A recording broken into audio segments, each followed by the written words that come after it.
Started. Even though we're pizza-less, I'll get started for today because I do know that your time is precious, and I really appreciate all of you coming out for this third workshop that I've been doing for teaching assistants. I really have enjoyed the conversations that I've had with the TAs that have come out to these workshops, and I see a lot of new faces. So what I'm going to do is just start by introducing myself and a little bit about this center. If this is your third time hearing it, I apologize, but I do see new faces, so I want to make sure you know who I am and what the Teaching and Learning Center is and that resource that's available to you. But before we start, I just wanted to find out who's in the room. I know you're all either graduate students or teaching assistants. How many of you in your teaching assistant role is teaching an entire course? You are the instructor of record. One? Okay, great. And how many of you in your role are doing some kind of recitation or supplemental sessions? Okay, a couple. How many are doing tutoring or kind of office hours? Okay, more. And how many of you are grading? Okay, and that's one. And what did I miss? Labs, of course, right. So you're running labs. Okay, excellent.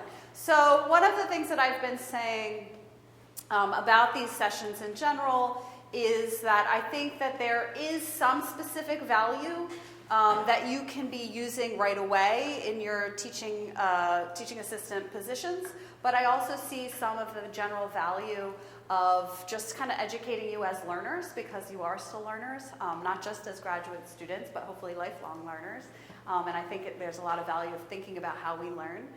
But also, I expect many of you, whether you know it or not, may become instructors and faculty members in the future, whether it be full-time or just as an adjunct, or even teaching about the research that you're doing. So I think, again, thinking about that is that there's some value there. This is more specific to grading, so it may be a little tiny bit less relevant to those other things than the last two workshops, but hopefully we can find some relevance. So my name is Johanna Inman. I am the inaugural director of the brand new Teaching and Learning Center here at Drexel University. And by inaugural, that means that I am the first. This is a new center. I started at Drexel at the very end of May. If you are not familiar with teaching and learning centers, basically these units exist in a lot of different institutions, both across the nation as well as around the globe. These centers do a lot of different things, but one thing we have in common is to support pedagogy and instruction that happens within that institution.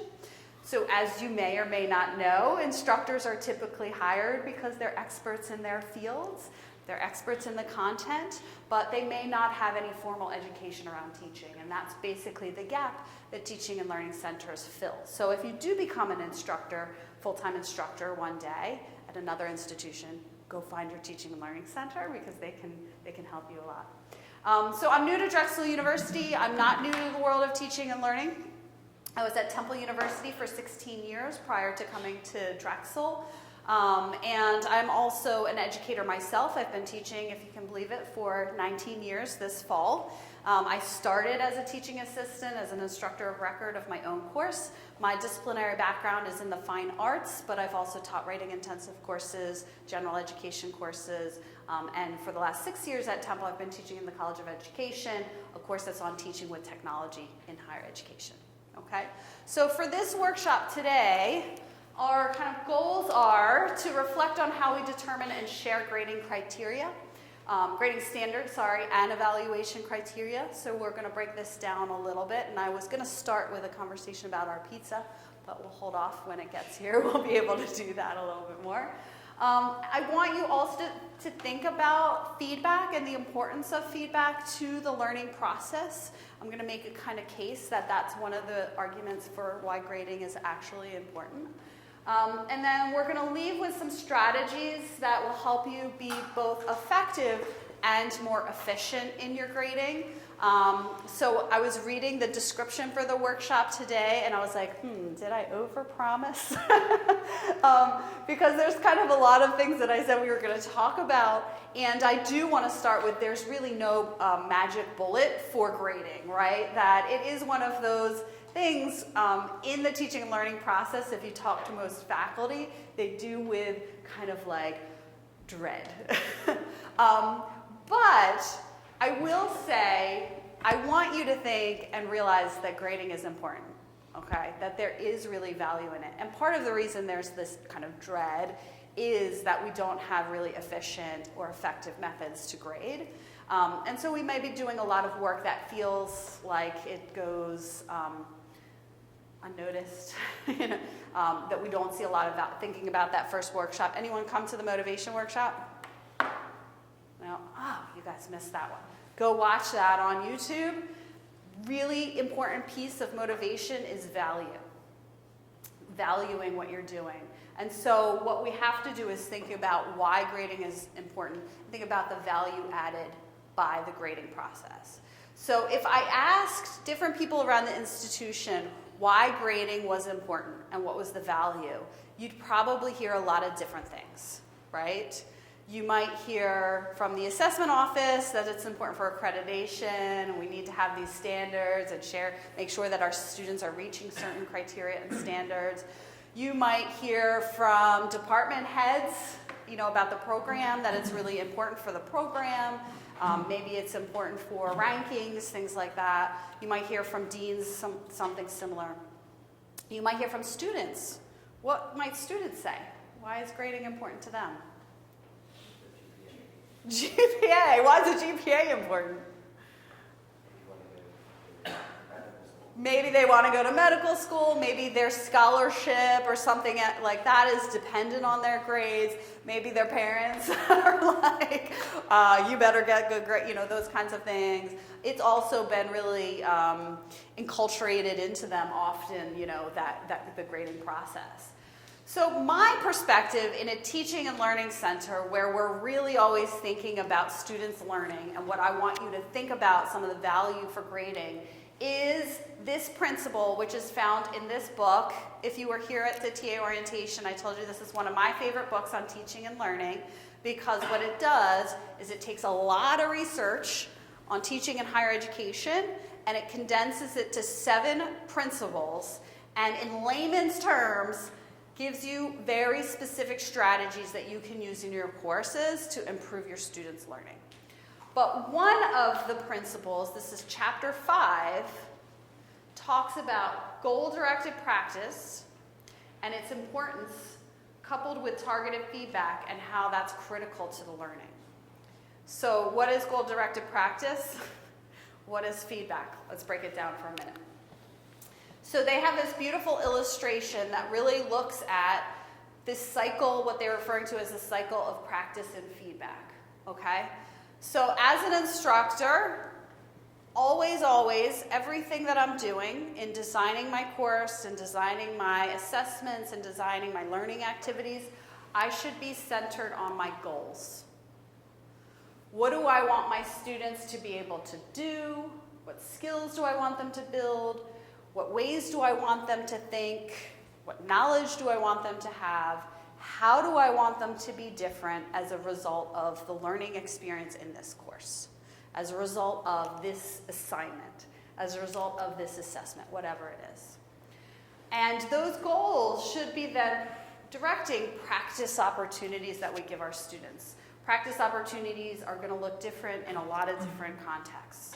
But this might be a class discussion where they get practice, thinking and talking, communicating these kind of concepts and ideas. This might be homework problems where they're writing problems, math problems. This could be quizzes where they're just answering questions about the content and you know whether or not they're actually picking up what you're putting down in terms of the course content. Could be writing assignments, whatever. But those are the practice opportunities that you're creating for students that are based on the goals that you have for them, right? And then when we have a really nice cycle of practice and feedback, that practice hopefully leads to some observed performance. So the instructor is actually seeing that work, either an in-class discussion, looking at the homework problems, whatever it be, and evaluating how well our students are doing at reaching those goals that we set for them. And actually the observed performance, I know it's a workshop for another day, but that's a huge role for a TA. Because sometimes the instructor will be able to be the one observing the performance, but a lot of times it's going to be you all here that's observing that performance. And again, this observed performance should be directed by the goals, and then that should allow or lead to targeted feedback shaped by the goals, right? Because I could give my students all kinds of feedback, but all kinds of things that they're talking about or doing in my class or writing about, but really the feedback that's the most effective for their learning is going to be shaped by what I actually want them to get out of the course, okay? And then again, that targeted feedback is what should then guide further practice. I think typically in higher education in our courses, we do a pretty good job of getting to one cycle. What we really need to do is try to create additional cycles in all of our courses so that students are basically improving. Okay, so how does this have to do, what does this have to do with grading, effective grading, all of that? So the feedback piece in that illustration is basically one of the roles that you're going to play when you're giving students grades and you're evaluating them. But there's different types of feedback and grades and comments that you can write on your students' work. One type is formative, one type is summative. And so you may want to consider which one of those roles you're playing in the grading process. Maybe both. I would hope it's both. Formative feedback is going to be feedback that students are receiving that they're expected to apply to that next cycle of practice and feedback, right? It's going to let them know your strengths, here's what you're doing well, here's what needs some adjustment, here's some things to do for next time. It's looking future-oriented, right? Not just at the past. Summative tends to be at the end of a unit, at the end of a course. Learning is kind of that topic is kind of over, and you're just telling students whether or not you met that criteria. Did they meet the benchmark, and how closely they met that? Okay?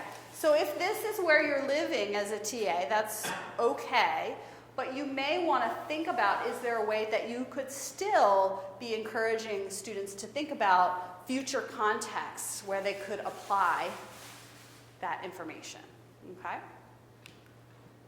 So targeted feedback is direct, specific, and it's tied to an agreed upon instructional goal.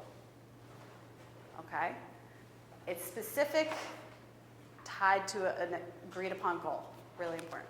So I'm going to show you what targeted feedback is not. It's Friday and I want to have a little fun, and our pizza's here, so I don't want to keep you from your pizza too long.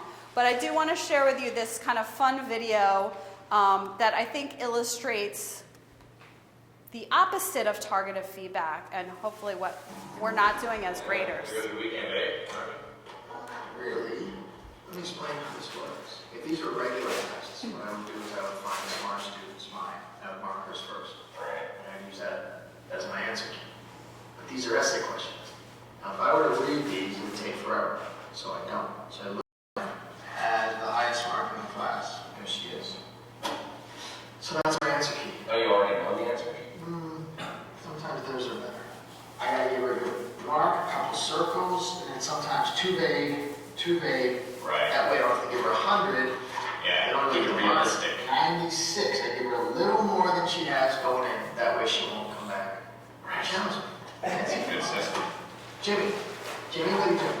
Nothing. That's not Garbage. Waste of time.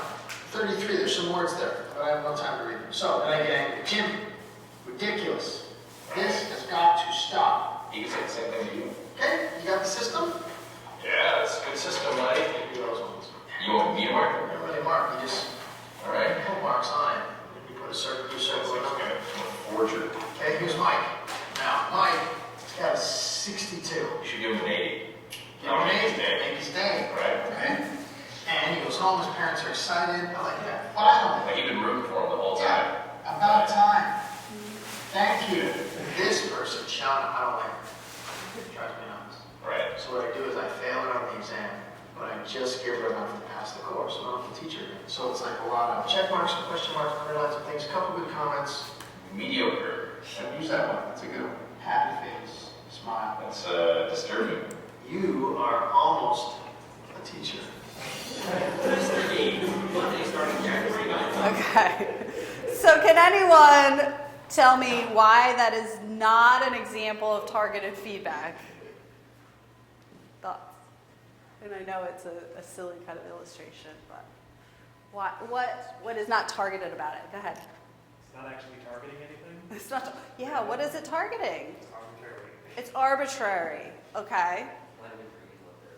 Well, that's a whole other problem. Yeah, not even reading, right, what they wrote. So that's like a major problem. But what is being evaluated? What is the feedback based on? Yeah. What's that? Student behavior, whether or not the instructor liked the student. Yeah, all of these things. Anyone ever feel as a student that this is how my instructor might be grading? I know, you're like in the back. I know I felt that way, every once in a while. So I'm going to take 5 minutes, let you grab a pizza, and I want to kind of come back to this discussion and talk about some ways that we can make sure that that's not the way in which we're approaching feedback and the grading process. So get a pizza, get a slice. Hold on.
Have you been to culinary school? Oh, you have? Oh, okay. Well, then we should not ask you.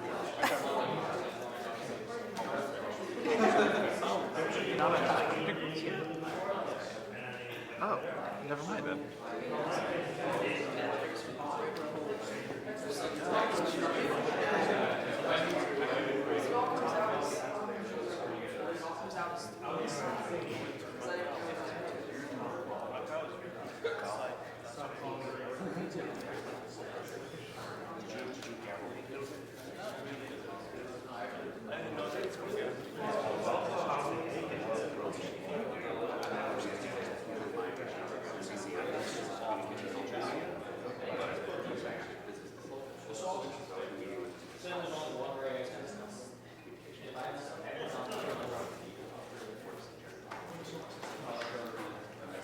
I'm going to give you another minute just to, because I know you're all chewing and all of that, to wrap up this discussion.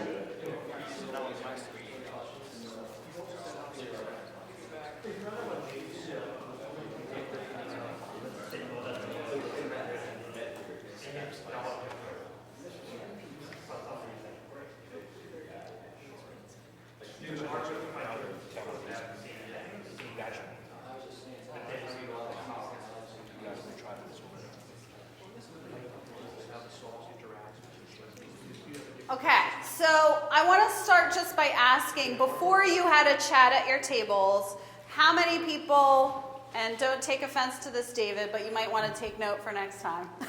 How many people said this was an A or the best pizza they've ever had? Oh, okay, so which should we use? A, okay. A pizza? Oh, okay. A couple people. Okay, so, okay, an A pizza though. Not the best pizza, but an A pizza. Okay, good point. A B pizza? Okay. A C pizza? C plus, okay. So somewhere in the C range. D? D-ish? Oh, okay, so not bad, David. F? Terrible, worst pizza you ever had? Okay, I actually think that's not too bad, so maybe use them again. Not terrible pizza. So tell me, when you had the discussions at your table, what were some reasons why people might have graded this as a C or somebody graded this as an A? What were you thinking about when you decided how to grade this pizza? What factors went into your decision? Things like the quality of the cheese, the topping. Quality of the cheese, the toppings. We also, the cost of it was brought up. Cost of it, yeah, we don't know. So Free for us. it's free for you, so it's got to be good. If I was buying pizza for my family, I wouldn't get this pizza. And if I was going to Zavino's or something, I would definitely expect more. You would expect Than more. what the pizza was. Okay. Yeah, go ahead. The sauce just isn't that good. The sauce just isn't that good. Okay. So you were looking at that. You wanted more flavor in the sauce. We had somebody looking at the cheese, somebody looking at the flavor of the sauce. What other factors? I think that taste-wise, I didn't do anything really analytical. I just took it by counting it. So Okay. an A, but I did have to deduct some points for late. Okay, lateness. That's actually a great point. I would definitely deduct some points for lateness. Okay. What else? Anything else come up in the discussions? Why you decided? What factors you used? Actually, I didn't grade it at all. Okay. Because I didn't feel that we had a rubric. Yeah. You know where I'm going. You know where I'm going with this. But essentially, yes, if we kind of have a room full of instructors asking everyone to basically grade the same thing without having any preconceived criteria or standards of what we're actually, what are the things we're all looking for, what are we evaluating, then we don't know. It's very hard to grade this. And so you may have somebody giving an A because, it's a pretty good, delivery pizza. It was free. I don't have very high standards for that. You have somebody else saying, no, I really care about the taste of the sauce. This, it's not up to par. Somebody else looking at the cheese. Somebody else might look at the temperature. Somebody also might look at the crust. Somebody might have a preference for a thin crust versus a thick crust, right? So what happens if we don't determine that criteria ahead of time is that we're all really evaluating the same thing with different set of criteria. And so that was, it's just kind of fun on a Friday to think about grading a pizza. But before you even get to the grading process, this is a huge, huge step. Perhaps in your TA role, this has been already done for you. If it has not, you want to sit down with an instructor and find out what their grading criteria, what is it that they want you to be looking for in whatever it is that you're grading.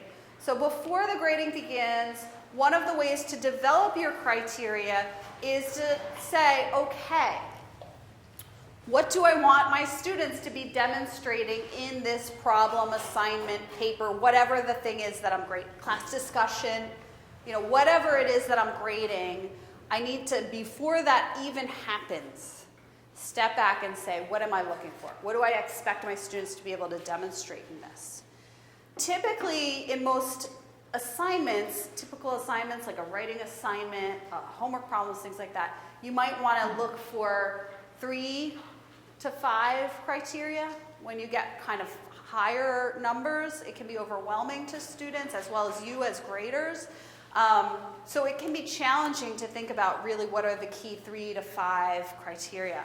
If you're just doing an individual problem, it might just be 1, right? So this thing is flexible, but it's something to think about. If it's a term-long project, maybe there are 7 to 10. Maybe it's a complex project. There's a lot here. But typically we see 3 to 5.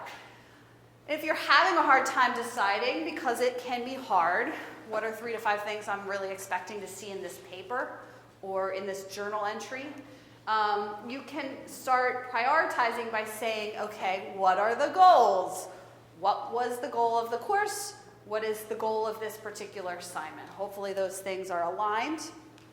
You can also look at the component pieces. What are the skills that really are essential to completing this task? If you're grading something like math problems, you may want to have a conversation with your instructor about whether or not you're looking just at did they get the right answer, right? Did they use the right formula? Did they use the right process? Are they showing their thinking? Those kinds of things may be criteria that you're expected to be evaluating and giving feedback on to students. But the next step, and this is where it gets a little bit more challenging, but really crucial, it's to say, okay, now I know my criteria before I've even started grading. Here are the things that I'm looking for. But can I describe different levels at which students might be achieving or meeting these, right? So that's where you come into, okay, what's my meets expectation look like for that criteria? What is exceeding my expectations? Like, it blows me away that my student's doing this. And then what is not meeting my expectations, right? And that's this simple kind of build out that's going to help you, again, be more consistent in that grading process. Oops, yeah. And that's where you then build out the actual grades. So what I want you to do with the pizza, and I'm going to come around and give you some handouts when you do this, but I want you to think about, we're going to use the pizza example because we're all eating it. And I know we're not really grading pizza unless anyone in the nutrition or culinary arts program, some of you might be. Oh, yeah, okay, so you actually might be grading pizza. But what are the observable criteria? So remember the practice and feedback, right? What you are giving feedback on is something that you have to actually be able to observe in what you're grading. What's observable criteria that you could use to evaluate this pizza? Is it the cheese? Is it the sauce? Is it the temperature? Is it the size? Is it the price? What are 3 to 5? And then start to describe, pick one and just describe the levels. What do we think meets our expectations, what exceeds it, and what is below our expectations? Okay? So turn again to your group. Start trying to do this.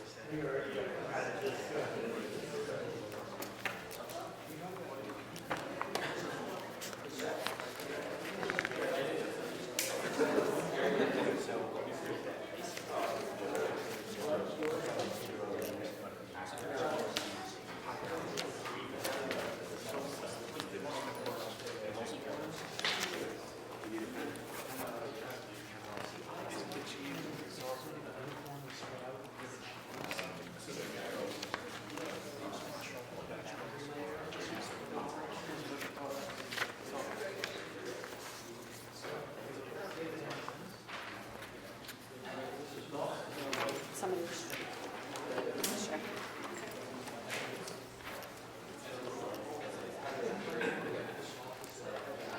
So what I just handed out as you're working, if you wanted to actually choose your criteria and fill this out, this is basically a template for starting to build a rubric, which I'll get into what those are and all of that in a minute. But on the back of it is also a rubric for analyzing rubrics. So you can think about what you might be looking for. Go ahead, question. Oh, sorry.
You're welcome.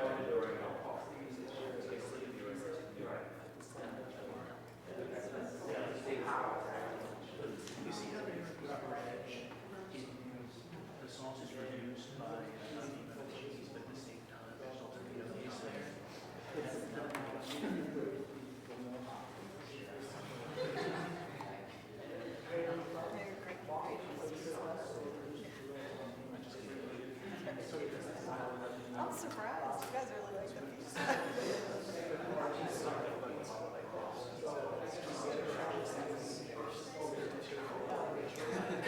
guess I would like to give it an A too. Yeah. Okay. Yeah. So you're, that's interesting. I wonder if that's how we can relate to that to our class. I might be easier on other students than my own. I have higher expectations. I put in all that work teaching them. All right, I'm going to give you about a minute to wrap up your discussion.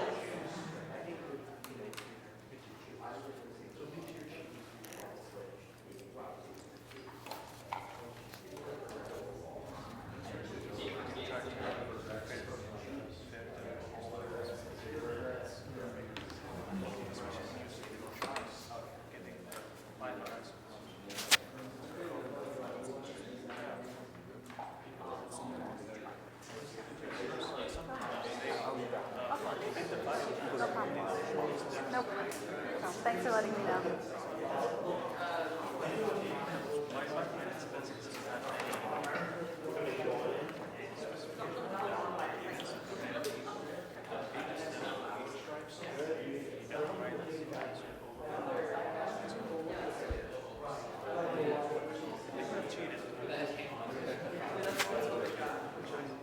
guys didn't write yours, but can you share it if I ask?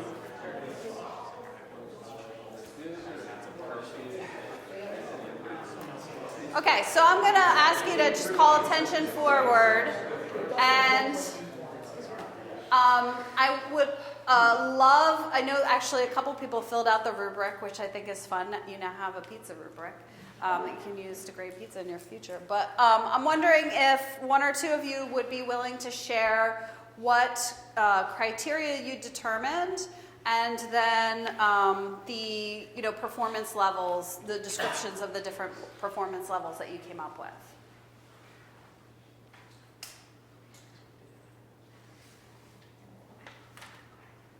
I don't like to cold call. I will. I know you guys are still writing really actively. Yeah, go ahead. So we went with like the crust. Okay, crust was one of the Yeah, you said criteria. It's preferences because some of us like thin crust or some people like deep dish. Yeah. And so like if there was a class that was like deep dish 101 or something, and then Right. deep dish is obviously what you want to be performing in. So first you said, okay, well, what's the goal? So even if some of us like thin crust or some of us like deep dish, what's the goal of the assignment? Was the goal of the assignment to do a deep dish or not? And we decided yes, that's the goal of the assignment, deep dish. And then how do you evaluate whether or not it's a good deep dish You can do crust? just a fitness. Oh, okay, just like an actual measurement of it. Okay, all right. And then you get under an inch is not meeting my expectations. An inch is meeting my expectations. 2 inches. Whoa, that's a really thick crust. Yeah, something like that. Okay.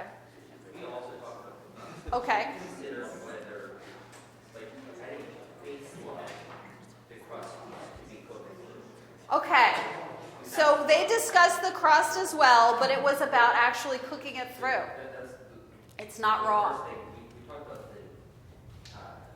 the thickness being like on a scale from like thin crust to thick crust, we would consider whether like how dense it was or how fluffy it is. Yeah.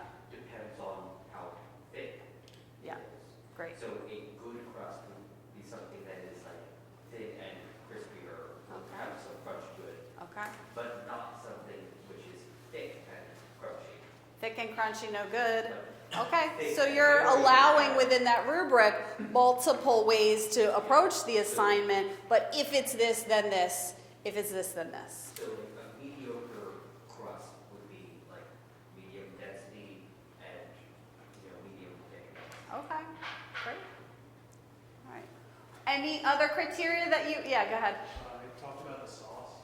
which Okay, is something you like care about the sauce. Yes, very which important. is consistency, spice level, and how it acts as an intermediary between the crust and the cheese. Okay, okay, wow.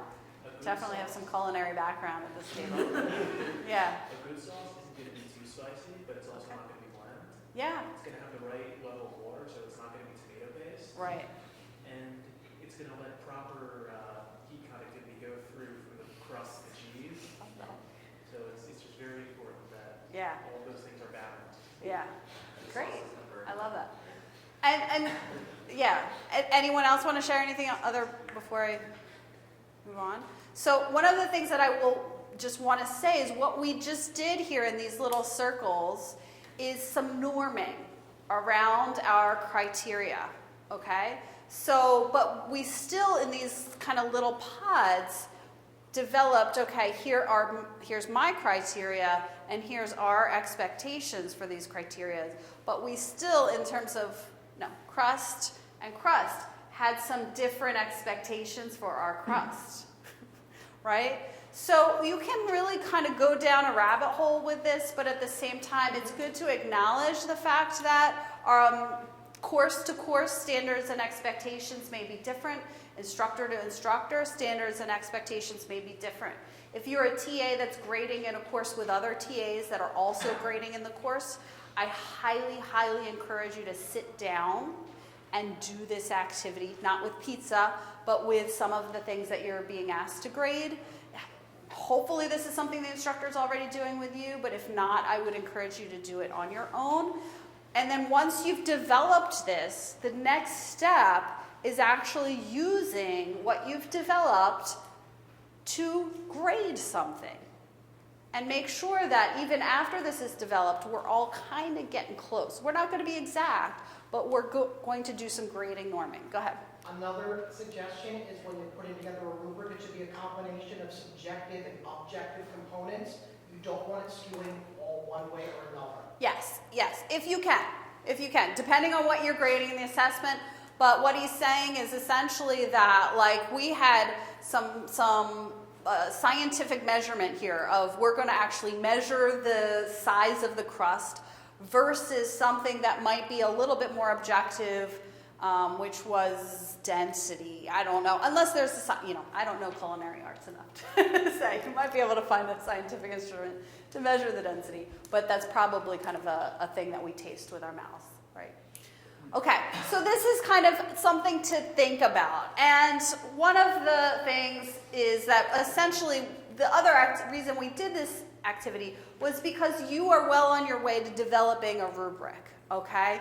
And fleshing this out is the next step, and that's developing a rubric. Now, I want to talk a little bit about rubrics because I think sometimes instructors can be a little bit nervous about rubrics. Sometimes you can get a pushback. Certainly in my discipline in the arts, sometimes faculty think, well, you can't evaluate art. You can't have a rubric for art. I don't know how I would grade artistic work without a rubric and be consistent and not allow my personal preference and taste level to go into it without a rubric. So I'm going to give you basically some options for rubrics.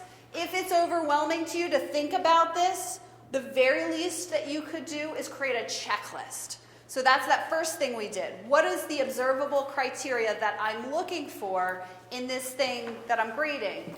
This checklist, this particular one, is created for an oral presentation. And something that instructors have come to me for years saying, especially when they do class presentations, goes a little bit like, I have my students do a class presentation, they spent all this time and energy making this beautiful PowerPoint slide, and they completely fudged, like didn't understand the concepts that they were explaining, right? Or vice versa, right? In another course, they might say, oh, their slides were ugly, they were terrible, blah, blah, blah. In, my marketing and communication course or something like that. So an oral presentation can have a lot of different goals in a lot of different contexts. So at the very least, developing this checklist, what you're looking for and the goals of the assignment will help you remain consistent in your grading. But I'm going to argue that the next step is sharing it with your students. It's great for you for grading. It's even better for students learning. Because now they're going to know exactly the criteria that they're being evaluated on. And if I really care about in an oral presentation, concepts, making arguments with evidence, and I don't care about the visuals, I need to tell my students so that they're spending their time and energy on the right things. Go ahead. So I mentioned something to you about with the chem lab reports. Yeah. In the students' lab manuals, it has a rubric in it. Great. So it tells them, okay, here. Yep, these this are is all what we're the looking things for. that you are This is the expected to have criteria. in your lab report. Yep. And like for the introduction, it has quick things that they need to talk about. Yeah. It doesn't tell them how many points each of those things is worth. Okay. Within those sections, Yeah. it might say, okay, this section of the lab report is worth 15%. Right.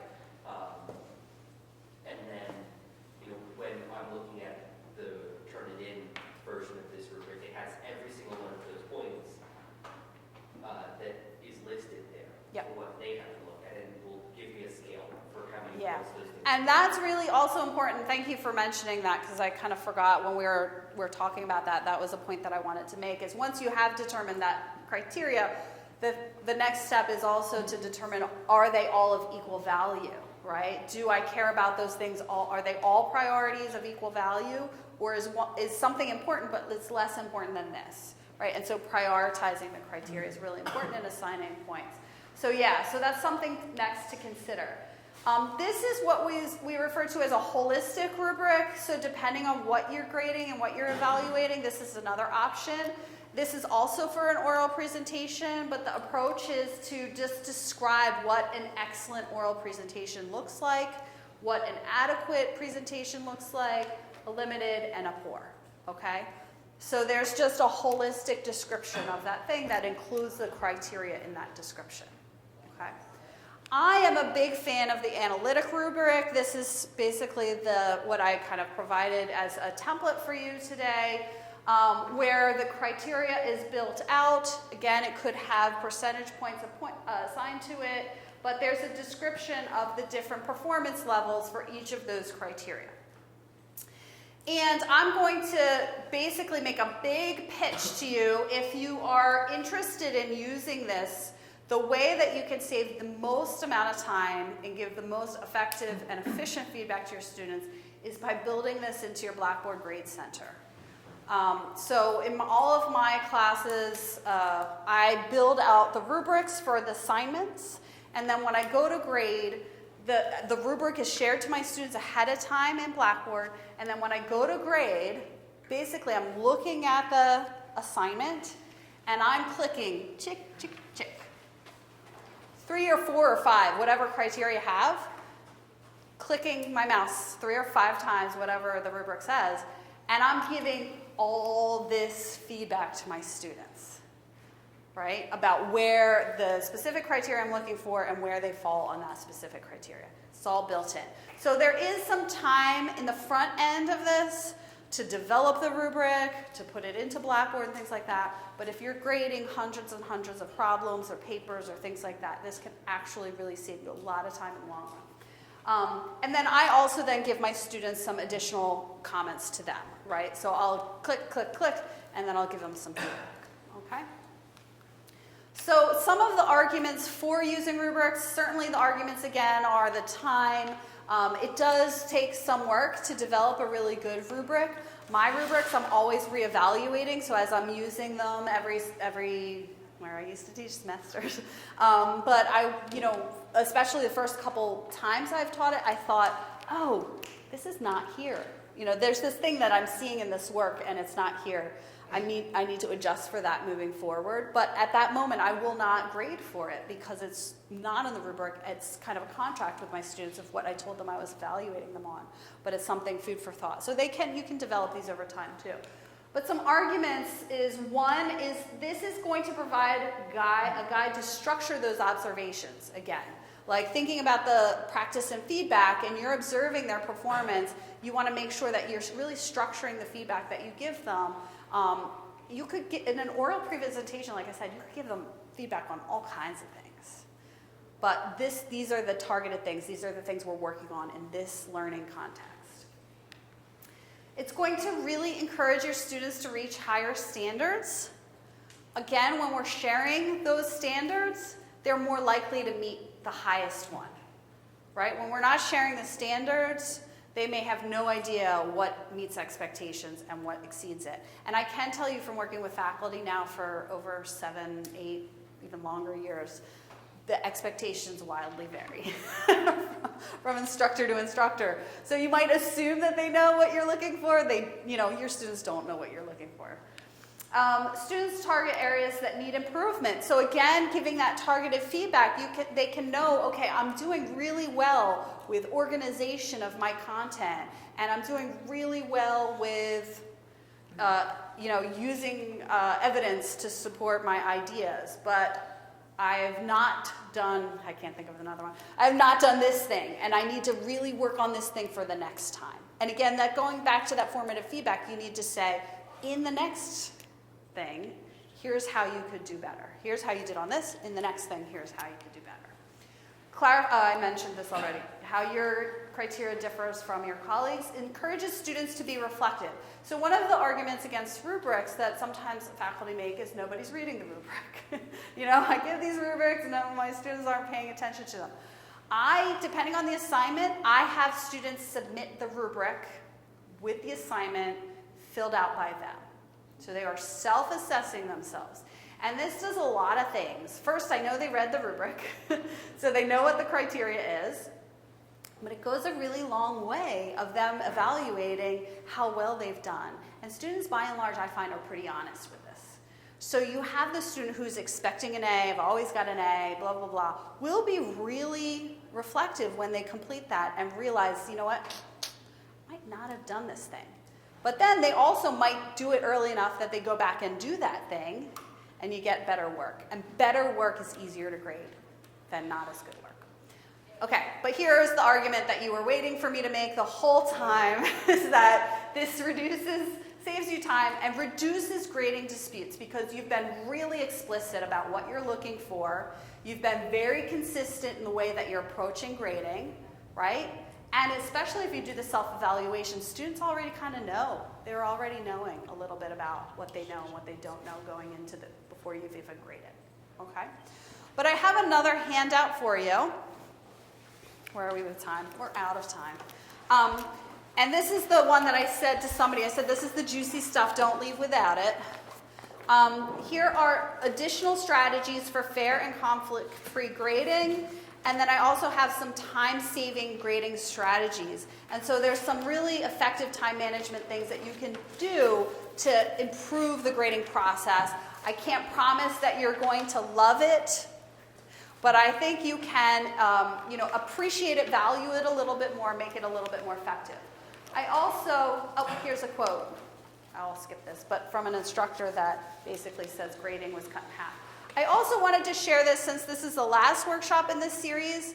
I think this is available on video, but this website has more than just stuff about grading, but this is an amazing resource for you if you run into questions or problems that you'd like to solve, but specifically with grading.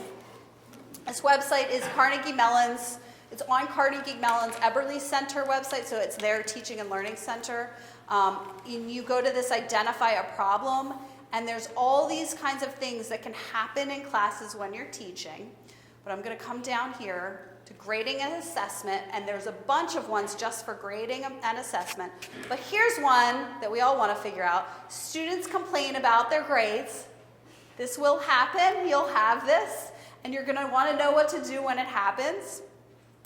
And if I click on that, I have all of these things that they might be complaining about, right? And so let's click on one. And it's going to give me some strategies, a little bit of information about this, and some strategies that I can use to prevent this from happening in the future. So this is just a huge, awesome resource that I wanted to share with you. Because as you continue to teach TA or teach, I think things may arise and you may say, what do I do now? Johanna said this was going to help, but here's the scenario. And so it's all scenario based. It's a really wonderful resource, and I'll hand these out as well. And then I know we're out of time. So thank you. If you do have more questions, I have my email address, but always I leave these workshops asking you, you don't have to overhaul your courses. What's one action you might be able to take in your TA role this term? What's one action you might be able to take next term? I'm a big believer in incremental change, so think about that as you leave.